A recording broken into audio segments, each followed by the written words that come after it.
Assalamualaikum warahmatullahi wabarakatuh. Hari ini kita akan membahas soal ujian masuk Undip Biologi tahun 2018. Kita bacakan nomor 41.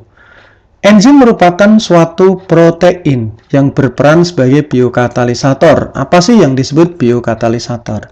Jadi, dalam suatu reaksi, ini contohnya ada substrat A bergabung pengen dengan substrat B menjadi produk A dan B.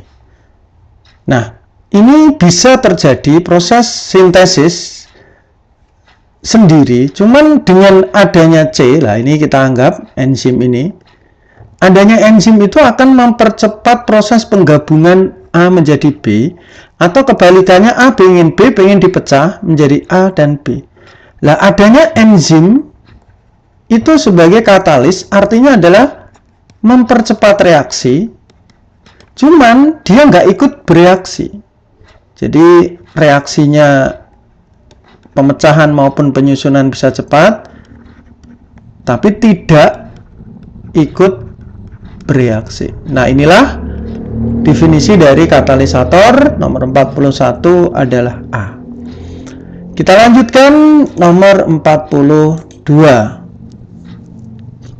Spermatogenesis pada manusia dan hewan tingkat tinggi adalah, jadi pertama kali di testis, tepatnya di tubulus seminiferus itu ada sel induk, namanya sel primordial.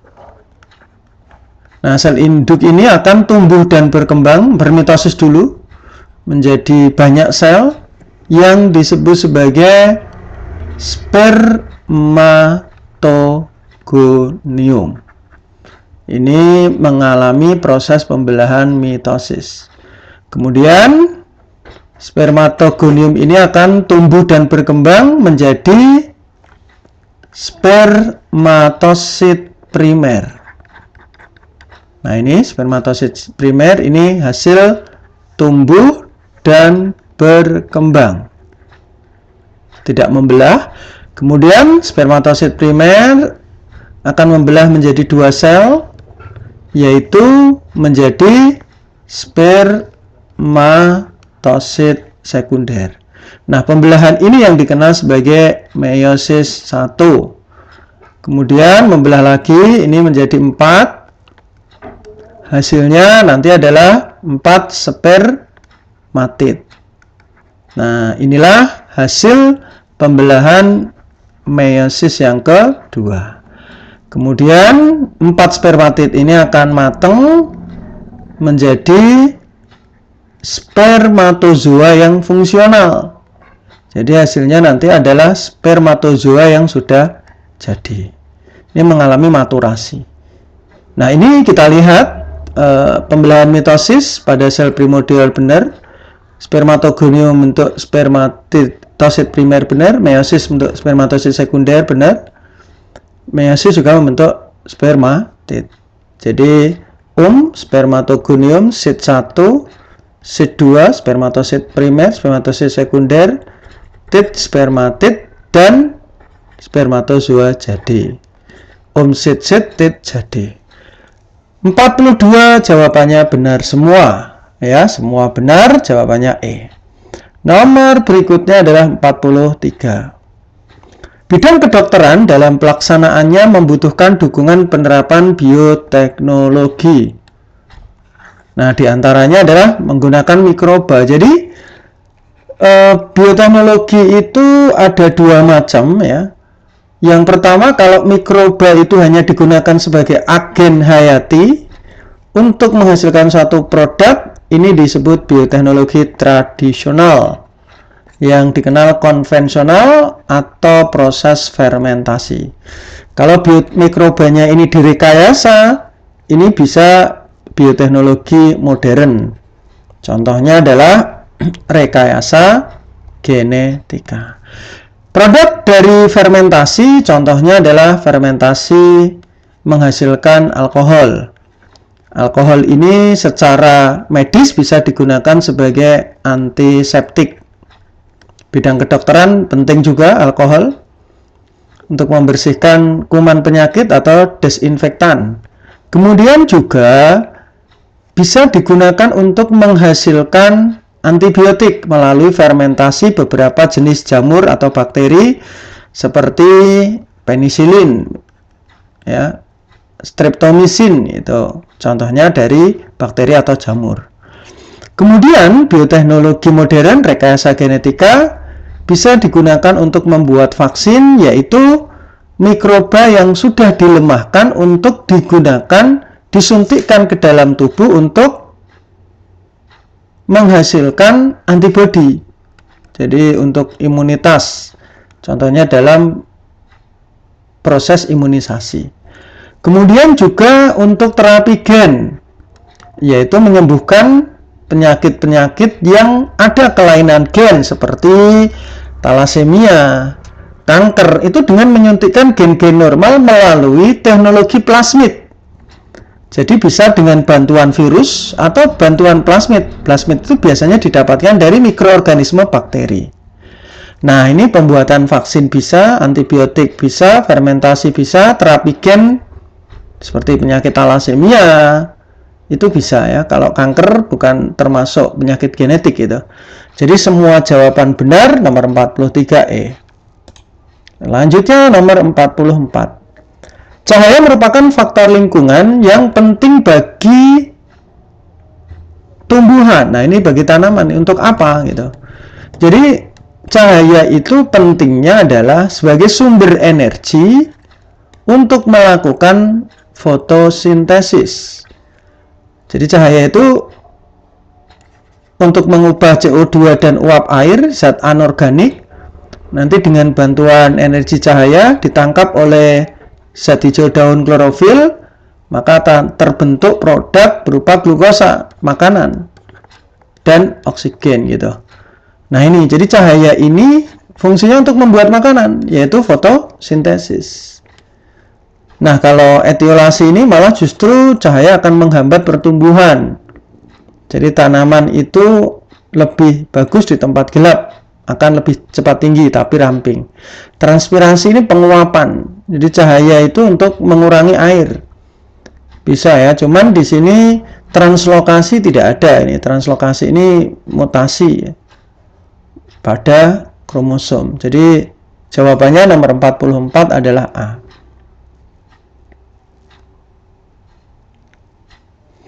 Kemudian nomor 45. Perpindahan molekul dari konsentrasi tinggi, ya, ke konsentrasi rendah, baik melalui membran atau tidak. Jadi transport zat itu ada dua macam, sahabat cerdas. Pertama ada transport pasif, yang kedua transport aktif. Transport pasif itu transport yang nggak butuh energi, contohnya ada difusi terbantu atau terfasilitasi.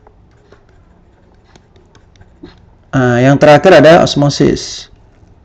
Nah, kalau transport aktif itu contohnya transport pompa ion. Kemudian ada endositosis, ada eksositosis, ada juga meminum cairan, itu namanya pinositosis. Endositosis juga lebih dikenal juga benda padat itu fagositosis. Nah, jadi kalau perpindahan molekul dari konsentrasi tinggi ke rendah, contohnya di sini ada zat, ini ada membrannya permeable, ya, atau di sini nggak usah ada membran boleh. Ini air murni, ya, aqueous. Nah, ini ditetesi tinta, contohnya tinta hitam. Nah, tinta hitam itu akan menyebar sampai keadaan aqueous ini menjadi hitam atau homogen rata. Nah, inilah yang disebut sebagai menyebar, difus. Dari konsentrasi tinggi ke rendah itu difusi. Ya, jadi jawabannya adalah C. Perpindahan zat terlarut dari konsentrasi tinggi hipertonik ke encer atau hipotonik. Contohnya saat kita meneteskan tinta ke air atau membuat sirup merah ke dalam air jadi warna merah, atau gula diaduk, itu difusi. Jadi jawabannya adalah difusi. Oke, nomor 46. Sistem sirkulasi darah terbuka, jadi terdiri oleh apa? Jadi sahabat cerdas, peredaran darah terbuka artinya darah itu beserta cairan itu tidak hanya ada di dalam pembuluh, tapi bisa keluar di luar pembuluh. Nah, jadi di luar pembuluh. Contohnya peredaran darah terbuka itu seperti pada serangga, ya, insekta itu peredaran darah terbuka. Nah, bagaimana komponen-komponennya? Jadi peredaran darah terbuka, ya, itu tersusun oleh 3 komponen, singkatannya JSA. Jadi yang pertama ada jantung, yang kedua nanti ada sinus, ya, sinus itu artinya disebut rongga, dan yang terakhir adalah arteri. Nah, arteri ini adalah pembuluh yang keluar dari jantung, cuman arteri pada peredaran darah terbuka itu banyak valve atau katup-katup. Katup-katup ini mencegah biar darah itu nggak balik lagi ke jantung karena dia nggak punya vena. Nah, ini dari sahabat cerdas, ini benar, venanya nggak punya, ini benar, berarti A dan C, jawabannya adalah D. Lanjut nomor 47. Kumpulan dari populasi yang berbeda jenis menempati suatu habitat tertentu disebut apa? Jadi singkatannya Hippocome. Jadi makhluk hidup sendiri itu disebut sebagai individu. Kumpulan dari individu sejenis namanya populasi. Jadi populasi itu harus kumpulan individu yang sejenis, seperti kumpulan zebra, ya, kumpulan gajah itu populasi. Tetapi di sini kalau populasi ini berkumpul yang berbagai jenis itu disebut sebagai komunitas. Jadi komunitas itu kumpulan dari berbagai populasi, berarti tidak sejenis. Nah, terakhir nanti akan berinteraksi dengan lingkungan, abiotik, membentuk sebuah ekosistem. Jadi kalau kumpulan beberapa populasi membentuk suatu, mohon maaf, akan membentuk sebuah komunitas. 47 adalah B. Nomor 48, pelestarian keanekaragaman hayati penting untuk melindungi apa? Jadi ini konsepnya adalah konservasi, sahabat cerdas, ya. Pelestarian itu biasanya ada in situ di habitat alami, atau ex situ itu buatan. Contohnya in situ ini bisa seperti cagar alam, ya, untuk melindungi alam, kemudian hutan lindung untuk melindungi tanah dan air, taman nasional melindungi tumbuhan dan hewan dalam skala yang luas, dan ada swaka marga satwa untuk melindungi spesies-spesies hewan yang hampir punah. Jadi paling utama adalah melindungi apa? Melindungi makhluk hidup ataupun alam, baik tumbuhan, hewan, habitatnya.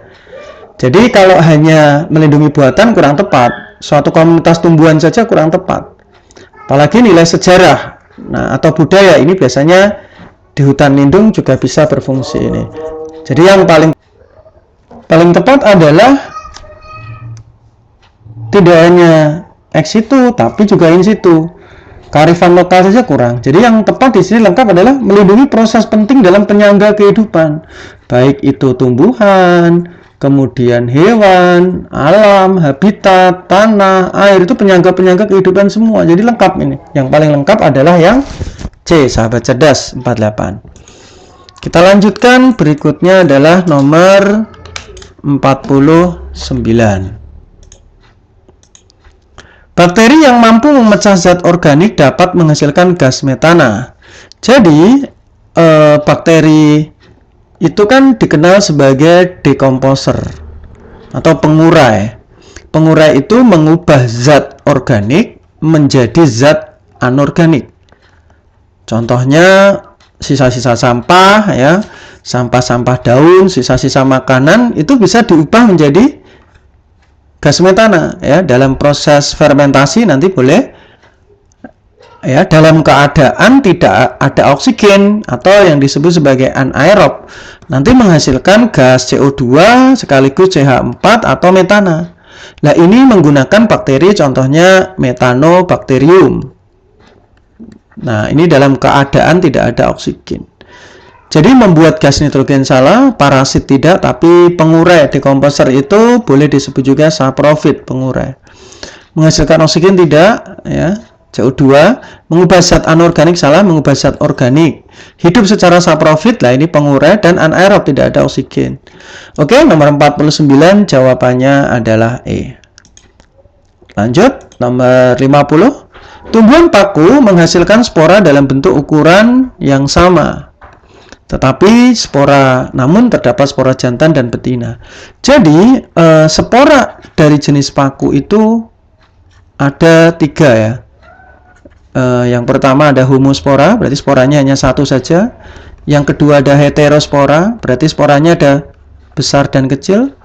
Dan yang terakhir adalah peralihan, yaitu ada spora homospora 1. Kalau ini ada makro, ini ada mikro. Nah, ini peralihan, ini ada spora jantan, ini ada spora betina begitu.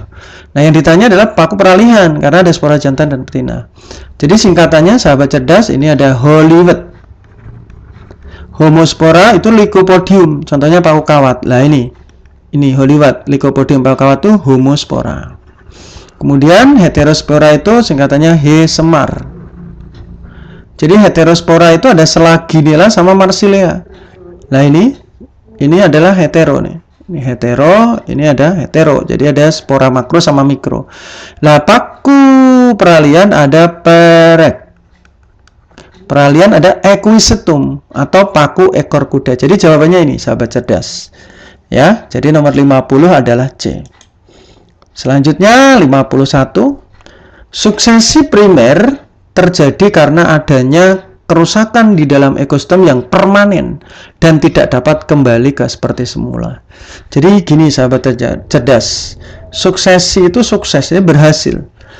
Ya, kalau suksesi itu ada primer dan sekunder. Kalau primer itu contohnya terjadi gunung meletus seperti di Krakatau, ya. Gunung meletus itu terjadi kerusakan total, habitatnya rusak.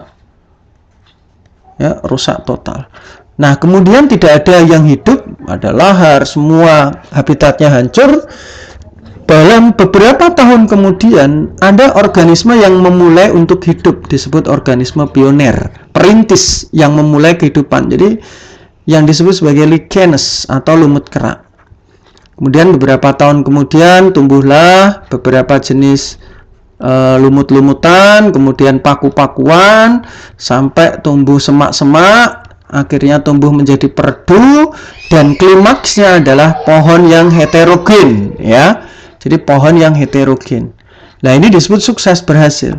Jadi kerusakan total kemudian bisa tumbuh menjadi komunitas yang klimaks, yaitu pohon. Itu yang disebut sukses. Jadi kerusakan di dalam ekosistem tapi nggak permanen, ini salah. Kerusakan total tapi bisa kembali ke wujud semula, itu yang disebut, ini salah.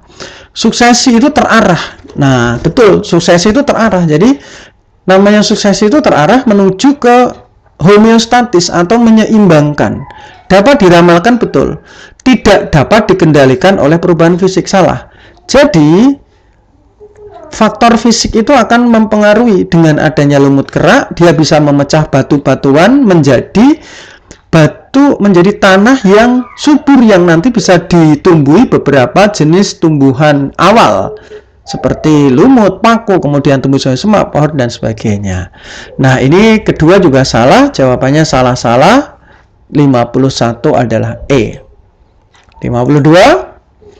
Difusi merupakan proses perpindahan zat dari hipotonis ke hipertonis. Tadi sudah kita jelaskan, sahabat cerdas.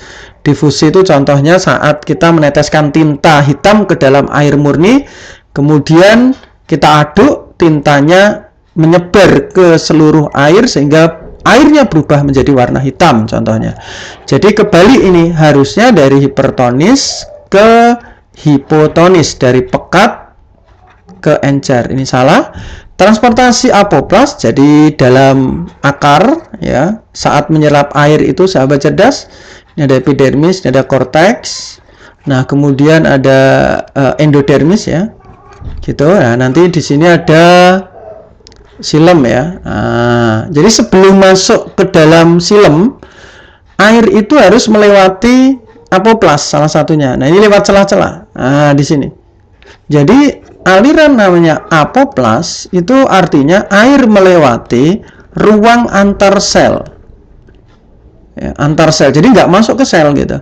Nah, ruang antar sel memang air itu bisa melalui celah-celah, sehingga air itu dari tekanan tinggi hipertonis menuju ke encer atau hipotonis, karena di luar itu encer bisa, di luar pekat, di dalam encer gitu ya. Nah, sehingga menyusut air dan difusi bisa, karena secara apoplas. Kalau secara simplas masuk itu nggak bisa. Jadi pernyataan kedua benar, salah benar, jawabannya adalah D. Kita lanjutkan ke nomor 53, sahabat cerdas. Jaringan otot rangka merupakan alat gerak. Jadi jaringan hewan itu kan ada 4 ya. Yang pertama ada jaringan pengikat sebagai koneksi, kemudian ada epitel sebagai proteksi, saraf itu penghantar transmisi, dan otot sebagai kontraksi. Nah, otot itu sebagai alat kontraksi. Kenapa? Karena otot itu memiliki serabut aktin, tipis, dan miosin. Nah, ini yang disebut sebagai serabut kontraktil yang mampu digunakan sebagai alat gerak aktif. Nah, seperti ini sahabat cerdas. Jadi alat gerak aktif betul. Otot dapat berkontraksi karena di dalamnya ada serabut kontraktil, ini benar. Nah, karena ada serabut kontraktil maka bisa digunakan sebagai alat gerak. Jadi nyambung nih. Jawabannya nomor 53 adalah A. Selanjutnya nomor 54. Pemanfaatan sumber daya alam hayati haruslah seimbang antara untuk kepentingan lingkungan dan ekonomi. Jadi, sahabat cerdas, ini ada sumber daya alam, contohnya hutan ya. Ini dimanfaatkan secara ekonomi, berarti pemanfaatannya untuk kesejahteraan manusia ya. Kemudian ini harus seimbang dengan apa? Fungsi ekologis. Kalau tidak nanti akan rusak ya. Nah, ini harus kondisinya homeostatis, itu harus seimbang. Nah, ekologis ini adalah untuk keberlanjutan, renewable ya, keberlanjutan dari fungsi-fungsi sumber daya alam itu sendiri. Ya, contohnya saat menebang pohon itu harus diiringi dengan reboisasi. Nah, ini benar. Pemanfaat sumber daya alam hayati secara membabi buta berbahaya bagi kelestarian lingkungan, betul juga. Ya, sebabnya kalau tidak seimbang, maka sebabnya membabi buta akan merusak, membahaya bagi lingkungan. Nah, gitu ya. Ini benar juga dan berhubungan, jawabannya adalah A. Kita lanjutkan nomor 55. Keanekaragaman jenis rumput yang hidup di bawah naungan pohon dan keanekaragaman rumput yang di tempat terbuka itu sama. Nah, kita lihat ya. Jadi rumput itu sebenarnya termasuk jenis tanaman C4, dia agak tahan terhadap panas. Artinya rumput itu suka terhadap terik matahari tinggi umumnya. Ya. Jadi akan terganggu pertumbuhannya jika di tempat tertutup. Kurang optimum. Nah, apakah mempengaruhi jenis keanekaragaman? Betul sekali. Ini tidak sama keanekaragamannya. Berarti ini salah. Jadi contohnya tanaman rumput itu suka di sinar matahari panas ya. Contohnya seperti rumput gajah, ini senang di tempat terik gitu ya. Tetapi ada jenis rumput yang suka di naungan hidup seperti rumput benggala ya gitu, atau rumput yang ada dari Australia. Nah, rumput Australia itu senang di bawah naungan. Jadi keanekaragaman jenisnya itu berbeda antara rumput yang tempat terbuka dan tempat tertutup, tidak sama. Umumnya memang dia tahan panas. Ini hanya perkecualian ya. Cahaya matahari merupakan faktor pembatas pertumbuhan rumput, betul ya. Kalau nggak ada cahaya matahari nggak bisa fotosintesis. Jadi salah benar, jawabannya adalah D. Kita lanjutkan nomor 56. Pengangkutan air dan mineral. Jadi kita lihat ya, sahabat cerdas ya, air itu bisa diangkut bagaimana dari akar sampai ke atas ya, sampai ke daun. Nah, air itu ya ini diangkut ya, diserap, itu bisa sampai ke sini, sampai ke sini. Pertama, ada daya tekan akar. Jadi daya tekan akar itu akar memberikan tekanan. Ini bisa osmosis ya. Kalau alirannya aliran simplas itu osmosis, kalau apoplas itu difusi. Gitu ya. Kemudian yang kedua, ada di batang ini ada pembuluh kecil namanya daya kapilaritas, pembuluhnya kecil, disilem. Jadi di batang nih biasanya. Yang ketiga, daun ini melakukan penguapan, transpirasi, sehingga defisit air, dia meminta air dari bawah. Nah, ini yang disebut daya hisap daun. Nah, terakhir ada teori vital. Teori vital ini adalah pengaruh sel-sel hidup di sekitar organ-organ akar, batang maupun daun. Jadi 1, 2, 3 ini enggak ini ya. Komposisi mineral dalam tanah tidak mempengaruhi. 1, 2, 3 jawabannya adalah A. Kita lanjutkan nomor 57. Rekayasa genetika dan modifikasi genetik dalam bidang pertanian ya. Dan peternakan dilakukan dengan tujuan memperoleh apa? Jadi GMO namanya, genetik modifikasi organisme. Contohnya di bidang pertanian itu bisa menyebabkan tanaman memiliki sifat baru. Contohnya tanaman unggul, ya seperti tanaman tahan hama. Apa? Contohnya tanaman kapas transgenik, tahan terhadap ulat. Oh, seperti ini. Atau juga tanaman unggul yang lain seperti padi rojo lele disisipi gen beta karoten ya, bisa menghasilkan golden race ya, berarti padinya ini bisa menghasilkan vitamin A. Oh, ini ya sifat unggul seperti itu. Kemudian ada juga pada bidang peternakan seperti sapi nanti disisipi dengan ya bovine somatotrophine hormon, jadi hormon pertumbuhan. Jadi sapinya nanti pertumbuhannya lebih besar, produksinya lebih tinggi, ya dagingnya banyak. Nah, seperti ini, seperti itu ya. Kemudian juga ada juga jenis apa ini ya, kambing ya. Kambing itu bisa disisipi juga protein penyandi penghasil susu. Nah, nanti ya menghasil susu lah, susunya bisa menghasilkan nilai gizi yang lebih tinggi, produksi proteinnya lebih banyak ya, atau nilai gizinya lebih tinggi, atau bisa juga susunya bisa menghasilkan obat. Nah, ini contoh-contoh rekayasa genetika. Jadi varietas unggul betul produksinya lebih besar bisa, contohnya tadi ya dagingnya lebih banyak gitu, kandungan gizinya lebih tinggi, contohnya protein, tahan terhadap penyakit, contohnya tadi ya tahan hama kapas tadi. Oke, semuanya benar. 1, 2, 3, 4 jawabannya E. Lanjut nomor 58, sahabat cerdas ya. Virus juga dapat menguntungkan manusia karena digunakan sebagai vektor, ini pembawa yang dimanfaatkan dalam teknik rekayasa genetika. Jadi yang paling dikenal virus ini bisa dilemahkan, sahabat cerdas ya. Nanti dilemahkan, dimasukkan ke tubuh manusia agar tubuh manusia itu terbentuk kekebalan, namanya antibodi. Jadi virus yang dilemahkan itu nanti disebut sebagai vaksin. Nah, ini bisa ini gitu ya. Nah, vaksin ini untuk merangsang terbentuknya antibodi. Nah, berarti meningkatkan kekebalan tubuh, benar nih, bukan memusnahkan bakteri atau memberantas hama penyakit, tidak, tapi virus yang dilemahkan, vaksin ya, untuk terbentuk antibodi. 1, 3 jawabannya B. Kita lanjutkan nomor 59, sahabat cerdas ya. Proses katabolisme, jadi katabolisme ini pemecahan, sahabat cerdas ya. Jadi metabolisme itu ada kata pecah, ana susun ya. Contohnya ini adalah respirasi, ini contohnya fotosintesis. Nah, pemecahan itu reaksinya adalah eksergonik. Eksergonik berarti menghasilkan energi. Nah, kalau fotosintesis itu butuh energi, namanya endergonik. Endergonik ini butuh melepas energi, ini butuh energi. Nah, contoh respirasi ini adalah pemecahan glukosa. Jadi contohnya ini glukosa nanti dibakar pakai O2, nanti keluar CO2, uap air dan menghasilkan ATP, yaitu energi nanti.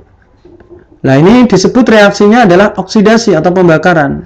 Oksidasi menghasilkan energi, betul. Nah, di sini semua metabolisme ini baik kata maupun ana itu melibatkan enzim untuk katalisator atau reaksi. Beberapa itu membutuhkan hormon, contohnya adalah tahap glikogenolisis. pemecahan glikogen ya. Contohnya gula otot, glikogen dirubah menjadi glukosa darah. Nah, ini butuh hormon namanya hormon glukagon. Nah, ini butuh hormon bisa, tapi tidak memerlukan energi. Jadi 1, 2, 3 jawabannya adalah A. Terakhir nomor 60. Ganggang sering disebut dengan alga.